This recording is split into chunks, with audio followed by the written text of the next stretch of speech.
Hello दोस्तों, स्वागत है आपका। दोस्तों, हमने पिछली वीडियो में पढ़ाया था बेसिक ग्रामर। हमने पिछली वीडियो में पढ़ाया था, 2 वीडियो में हमने पढ़ाया था, जिसमें सबसे पहले हमने लैंग्वेज बताया था, फिर उसके बाद ग्रामर्स बताए थे। ग्रामर्स में बताया था क्या क्या पढ़ना पड़ेगा। लैंग्वेज हम बताए थे 3 प्रकार के होते हैं, ओरल लैंग्वेज, रिटन लैंग्वेज और इंडिकेटिव लैंग्वेज। ये 3 प्रकार के हमने बताए थे। उसके बाद हमने बताया था लेटर्स बताया था, यानी क्योंकि भाषा की जो सबसे छोटी सी छोटी इकाई होती है वो लेटर होता है। लेटर के बाद हमने वर्ड्स बताए थे, वर्ड्स के बाद हमने सेंटेंस को बताया। लेकिन सेंटेंस को हम बताने के लिए हमने केवल सेंटेंस बताया था, उसके टाइप्स और उसके अंक को हमने नहीं बताया था, उनकी व्याख्या नहीं कर पाए थे, क्योंकि एक वीडियो में सारी चीजें नहीं आ पाती हैं। तो आज हम ये तीसरा वीडियो आगे बढ़ा रहे हैं, उसी के आगे, सेंटेंस के आगे, कि वास्तव में सेंटेंस है क्या और सेंटेंस के कौन कौन से भाग होते हैं, यही हमको बताना है। तो आगे हम पढ़ा रहे हैं, तो सेंटेंस के कौन कौन से भाग होते हैं ये भी हम देखते हैं। तो सबसे पहले हमने ये बताया था ये group of words that makes a complete sense is called sentence. ये group of words that makes a complete sense is called sentence. It means the correct arrangement of the word according to meaning is called sentence. यानी शब्दों का सुव्यवस्थित रूप जिसका कोई निश्चित अर्थ हो उसे हम क्या कहते हैं? वाक्य कहते हैं। दूसरे शब्दों में, ये group of words that makes a complete sense is called sentence, यानी शब्दों का ऐसा समूह जिसका कोई निश्चित अर्थ हो उसे हम क्या कहते हैं? वाक्य कहते हैं। लेकिन वाक्य के मुख्य रूप से 2 अंग होते हैं। आज हम पढ़ाने जा रहे हैं पार्ट्स ऑफ सेंटेंस, यानी वाक्य के अंग। समझ में आ रहा बात ना? तो वाक्य के कितने अंग होते हैं? There are mainly 2 parts in a sentence, यानी किसी भी वाक्य के मुख्य रूप से 2 अंग होते हैं। कौन कौन से? वाक्य के मुख्य रूप से 2 अंग होते हैं। पहला कौन होता है? सब्जेक्ट, और दूसरा कौन होता है? प्रेडिकेट। सब्जेक्ट को हम कर्ता या उद्देश्य भी कहते हैं। क्या कहते हैं? कर्ता या उद्देश्य भी कहते हैं। समझ में आ रहा बात ना? अच्छा, सब्जेक्ट को कर्ता या उद्देश्य कहते हैं और प्रेडिकेट को हम क्या कहते हैं? विधेय कहते हैं। अब सब्जेक्ट किसे कहते हैं? क्योंकि अगर हम आसानी से पूरे पार्ट्स, कोई जरूरी नहीं है, जैसे ये मत समझना कि हम पूरा इंग्लिश टू इंग्लिश नहीं पढ़ा रहे हैं, ये मत समझना, क्योंकि एग्जाम्स में ये नहीं आता है कि उसका डेफिनेशन लिखने के लिए आता है। हम बेसिकली हम ऐसा बताना चाहते हैं कि आपके समझ में आए ज्यादा से ज्यादा। हम रट करके क्या करेंगे? रटने से हमें कोई मतलब नहीं है, हम केवल रटाते रहेंगे इंग्लिश टू इंग्लिश। आपने देखा होगा कि इंग्लिश मीडियम के बच्चों को केवल रटाया जाता है, छोटे छोटे जो बच्चे होते हैं उन्हें केवल रटाया जाता है। लेकिन अगर हम उन्हें रटाएं ना, अच्छे से उनको समझाएं, कोई चीज रटना नहीं चाहिए। रटने के लिए तो मान लीजिए बहुत सारी चीजें हैं, जैसे मान लीजिए सन हम रट लेते हैं, या फिर कोई आर्टिकल रट लेते हैं, कोई धारा रट लेते हैं, कोई अनुच्छेद रट लेते हैं संविधान में, तो इसको रट सकते हैं, क्योंकि इसको बिना रटे काम नहीं चल सकता। लेकिन क्या हम कोई डेफिनेशन ज्यादा रटे कि समझे उसको, यानी कॉन्सेप्ट हमें समझना चाहिए कि वास्तव में है क्या। तो रटने के लिए क्या है? हम अभी इंग्लिश में पूरा लिखवा दें, लेकिन उसका कोई मतलब नहीं है। हमारा मतलब यह है आप समझ जाएं कि सब्जेक्ट वास्तव में है क्या और प्रेडिकेट क्या है, ये हमारा मतलब है। तो सब्जेक्ट और प्रेडिकेट ये 2 होते हैं। तो हमने ये लिखवाया कि किसी भी वाक्य का वह भाग जिसके विषय में हम कुछ कहते हैं, यानी किसी भी वाक्य का वह भाग जिसके विषय में हम कुछ कहते हैं, उसे हम क्या कहते हैं? Subject. It means a word in which we say something is called subject. A word in which we say something is called subject, यानी वाक्य का वह भाग जिसके विषय में हम कुछ कहते हैं उसे सब्जेक्ट या कर्ता अथवा उद्देश्य कहते हैं। जैसे हमने यहां लिखा है कि हमने इकट्ठे लिख दिया है एग्जांपल। मान लीजिए हमने लिखा कि Ram is a good boy, Ram is a good boy. तो पहले ये पता लगाओ किसके विषय में कहा गया? इज ए गुड बॉय, एक अच्छा लड़का है। तो किसके विषय में कहा गया है? एक अच्छा लड़का है, राम के विषय में। तो हमने सीधा सा परिभाषा हमने लिखवाया कि वाक्य में जिसके विषय में कुछ कहा जाए उसे हम सब्जेक्ट कहते हैं। तो किसके विषय में कहा गया है? राम के विषय में, तो राम तो सब्जेक्ट हुआ ना। दूसरा परिभाषा हमने लिखवाया प्रेडिकेट। तो प्रेडिकेट को विधेय कहते हैं। तो हमने लिखवाया कि वाक्य में कर्ता को छोड़ करके जो कुछ भी बचता है उसे हम प्रेडिकेट कहते हैं। यानी हमारे समक्ष 2 बातें स्पष्ट हो गई। एक हुआ सब्जेक्ट और प्लस दूसरा हुआ क्या? प्रेडिकेट। क्या हुआ? प्रेडिकेट, यानी 2 भाग निकल कर आए।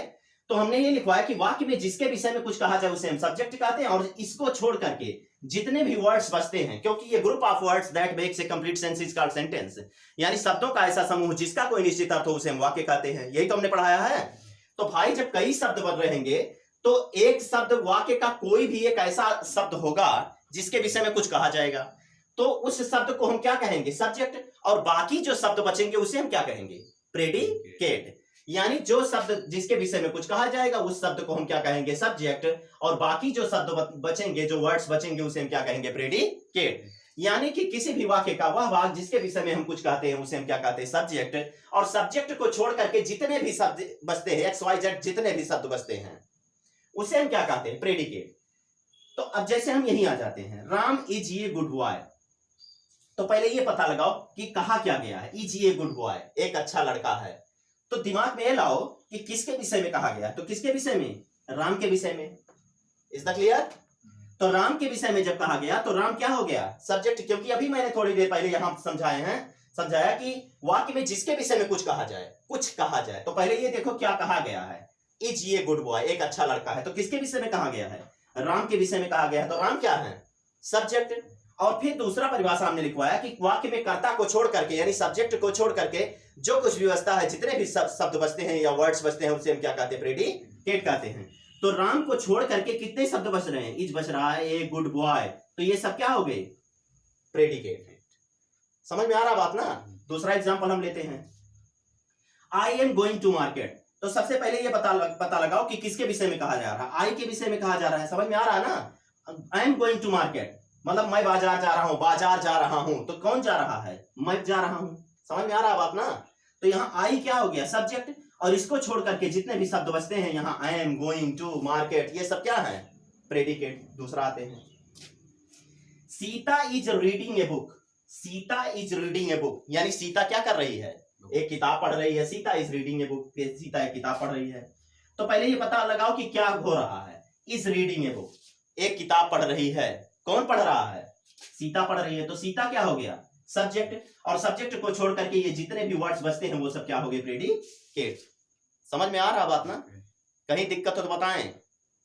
आगे देखते हैं, श्याम इज गुड, श्याम अच्छा है, श्याम अच्छा है, तो अच्छा है देखो आया है, यहां दिया है कि अच्छा है, तो कौन अच्छा है, श्याम, तो श्याम क्या हो गया, सब्जेक्ट हो गया, और इस श्याम को छोड़ करके जितने भी शब्द बचे वो सब क्या हो गए, प्रेडिकेट हो गए। बात आ रही समझ में? मतलब कुल मिला जुला के हमने परिभाषा पिछली वीडियो में हमने बताया था कि A group of words that makes a complete sense is called sentence, यानी शब्दों का ऐसा सुव्यवस्थित समूह जिसका कोई निश्चित अर्थ हो उसे हम क्या कहते हैं, वाक्य कहते हैं। तो भाई जब कई शब्द मिलेंगे तभी तो समूह बनेगा, और जब समूह बनेगा तो उसकी जब सार्थकता पाई जाएगी, उसका कोई मीनिंग निकलेगा तो उसे हम वाक्य कहेंगे। तो जब शब्द कई रहेंगे तो उसे भी तो हम दो भागों में बांटेंगे, यानी उस पूरे सेंटेंस को, यानी शब्द समूह को दो भागों में बांटा गया है, एक होता है सब्जेक्ट और दूसरा क्या होता है, प्रेडिकेट। बात आया समझ में?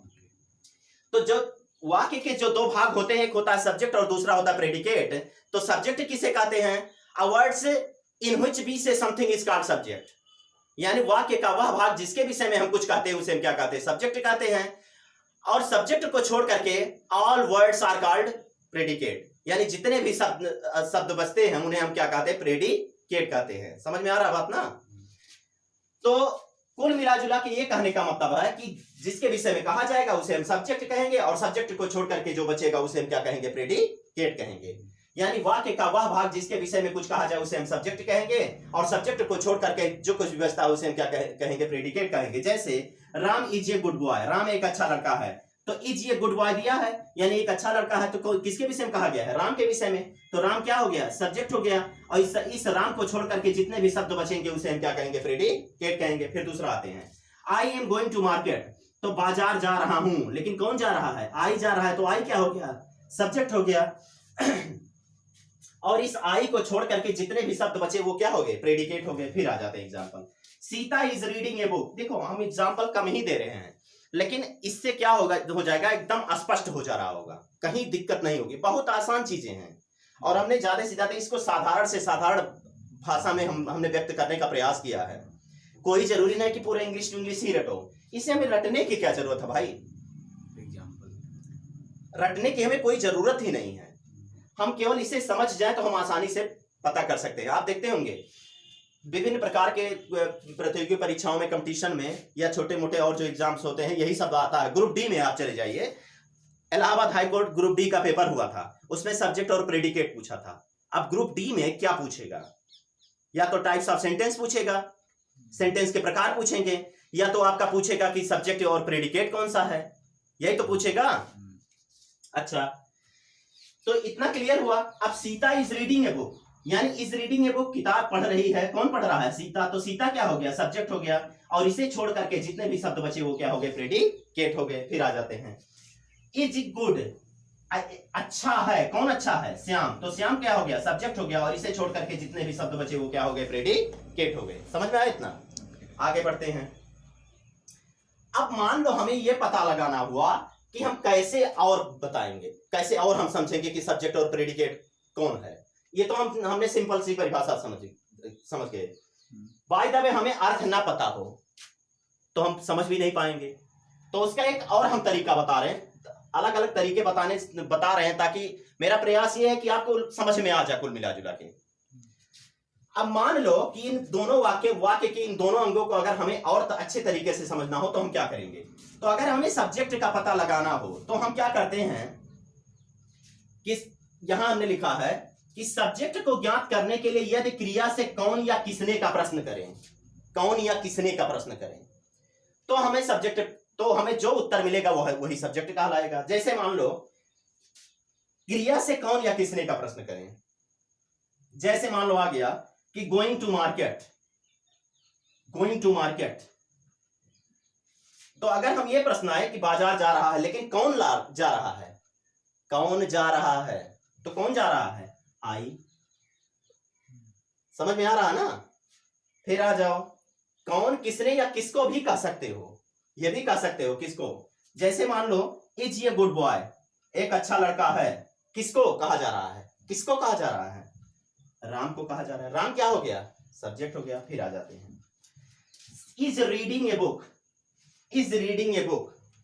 आप देखो इज रीडिंग ए बुक, एक किताब पढ़ रही है। अब क्रिया से हम जोड़ेंगे, कौन का प्रश्न लाएंगे, तो कौन पढ़ रही है, कौन किताब पढ़ रही है? तो सीता पढ़ रही है। तो सीता क्या हो गया? सब्जेक्ट हो गया। बात आ रहा है समझ में ना? फिर मान लो हम कह दिए इज गुड, तो किसकी बात की जा रही है? किसकी? अच्छा है, तो किसकी या किसका? कौन अच्छा है या कौन अच्छा है? कौन का प्रश्न करेंगे तभी हमारे समझ में आ जाएगा। तो इज गुड, तो हम कौन का प्रश्न जोड़ते हैं, क्रिया से कौन का शब्द जोड़ेंगे। तो कौन अच्छा है? श्याम अच्छा है। बात समझ में आ रही है? कुल मिला जुला करके अगर हमारे समझ में नहीं आता है तो सब्जेक्ट को ज्ञात करने के लिए हम क्या करते हैं? क्रिया से कौन या किसने या किसको का प्रश्न करेंगे। उत्तर में जो शब्द निकलेगा उसी को हम क्या कहेंगे? सब्जेक्ट कहेंगे। और अगर हमें सब्जेक्ट निकल गया आसानी से तो प्रेडिकेट को निकालने की जरूरत ही नहीं है, क्योंकि सब्जेक्ट को छोड़ करके जितने भी वर्ड्स बचते हैं उसे हम क्या कहते हैं? प्रेडिकेट कहते हैं। समझ में आ रहा बात? यानी वाक्य के मुख्य रूप से दो भाग होते हैं, एक होता है सब्जेक्ट और दूसरा होता है प्रेडिकेट। यानी एक होता है कर्ता और दूसरा होता है उद्देश्य, दूसरा होता है विधेय। यानी कर्ता को हम उद्देश्य भी कहते हैं और प्रेडिकेट को विधेय भी कहते हैं। आया समझ में? कहीं दिक्कत? इसको नोट कर लें।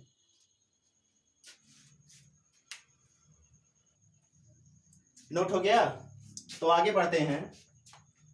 अब हमने बताया कि पार्ट्स ऑफ सेंटेंस दो होते हैं, किसी भी वाक्य के दो भाग होते हैं, एक होता है सब्जेक्ट और दूसरा होता है प्रेडिकेट। लेकिन इसको भी हम तोड़ तोड़ करके बता रहे हैं, आसानी से समझ जाओ।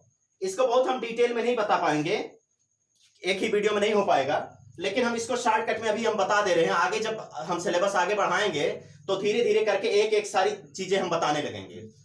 तो आगे हम बताते हैं कि पार्ट्स ऑफ सेंटेंस जो दो हैं, एक सब्जेक्ट और दूसरा प्रेडिकेट। तो अगर हम सब्जेक्ट की बात करें तो वाक्य में जिसके विषय में कुछ कहा जाए उसे हम सब्जेक्ट कहते हैं, और सब्जेक्ट को छोड़ करके जो कुछ भी बचता है उसे हम प्रेडिकेट कहते हैं। लेकिन ये जो सब्जेक्ट है, इस सब्जेक्ट के दो रूप हैं, यह भी याद रखना। सब्जेक्ट के दो रूप हैं। पहला होता है क्वालिफायर। क्या होता है? क्वालिफायर। और दूसरा होता है मेन वर्ड या हेड वर्ड होता है, यह भी याद रखना। जैसे मान लीजिए हम कोई चीज लिख देते हैं, मान लीजिए हम लिख दिए कि I am going to market. मान लीजिए हम लिख दिए I am going to market, going to market. अब यहां अगर हम सब्जेक्ट की बात करें तो यहां आई है, हेड वर्ड यही तो हुआ। अब क्वालिफायर और मेन वर्ड या हेड वर्ड होता है।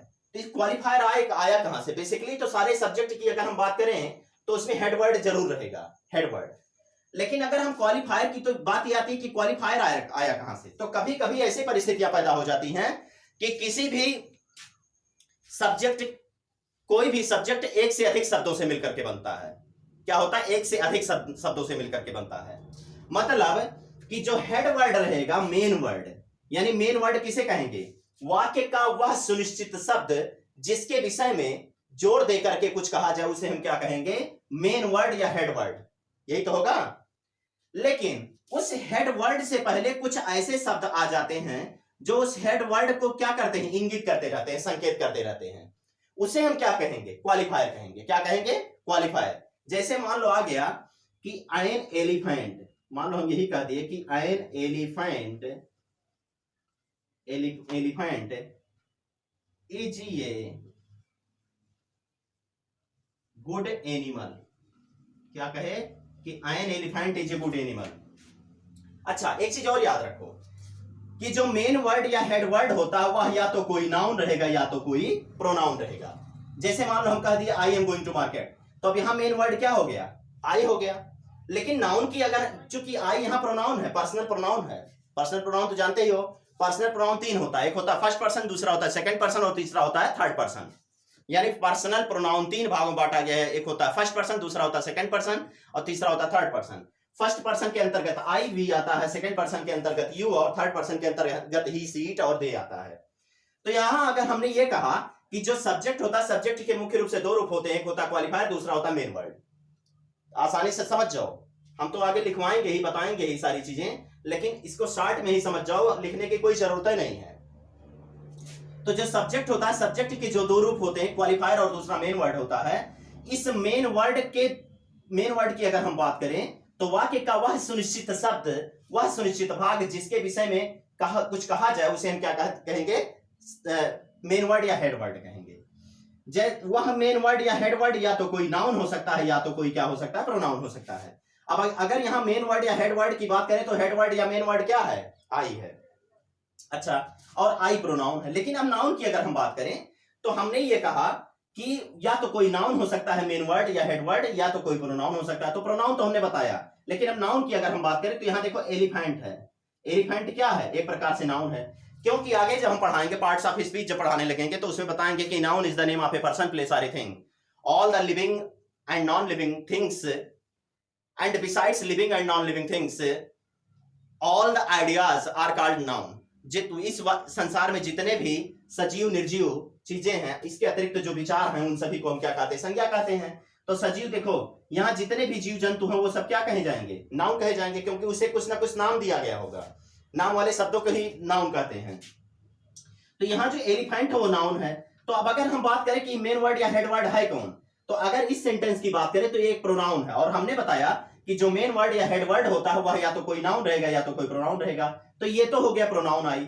लेकिन अगर नाउन की बात करें तो इसमें अगर हेड वर्ड पता लगाना हो तो ये नाउन है, इसी के विषय में कहा गया है जोर देकर के। लेकिन अब बात आती है कि कभी कभी ऐसा सिस्टम आ जाता है, ऐसी परिस्थितियां आ जाती हैं जहां पर उस हेड वर्ड को की व्याख्या करने के लिए किसी अन्य शब्द की भी जरूरत पड़ती है। जैसे मान लो अगर हम यहाँ एलिफेंट क्यों लिख देते तो ये वास्तव में ये सही नहीं माना जाता, यानी करेक्ट नहीं माना जाता, क्योंकि आप लोग को बताया गया होगा कि जितने भी स्वर ध्वनि वाले शब्द होते हैं अंग्रेजी में, जिनकी शुरुआत स्वर ध्वनि से हो, उनके पहले हम क्या करते हैं? किसी भी प्रकार के आर्टिकल का प्रयोग करते हैं, चाहे वह ए रहेगा, सॉरी ए आयन का प्रयोग करते हैं, यानी आर्टिकल का प्रयोग किया जाता है। लेकिन स्वर ध्वनियों से पूर्व हम किसका प्रयोग करते हैं? आयन का प्रयोग करते हैं। यही तो बताया गया होगा, जैसे आयन एलिफेंट, आयन एरोप्लेन।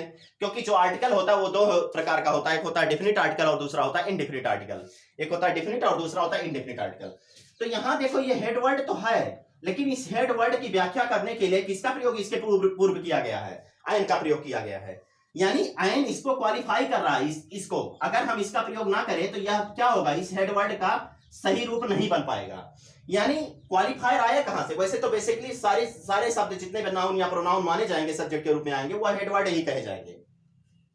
लेकिन क्या होता है, आप यही परिस्थिति देख लीजिए, जब ऐसी परिस्थितियां पैदा हो जाएं कि बिना क्वालिफायर के हेड वर्ड अपना पूर्ण रूप से स्पष्टीकरण, हेड वर्ड का पूर्ण रूप से स्पष्टीकरण ना हो पाए, तो ऐसी परिस्थिति में उस हेड वर्ड को स्पष्ट करने के लिए किसी अन्य शब्द की आवश्यकता पड़ती है। उसी को हम क्या कहते हैं? क्वालिफायर कहते हैं।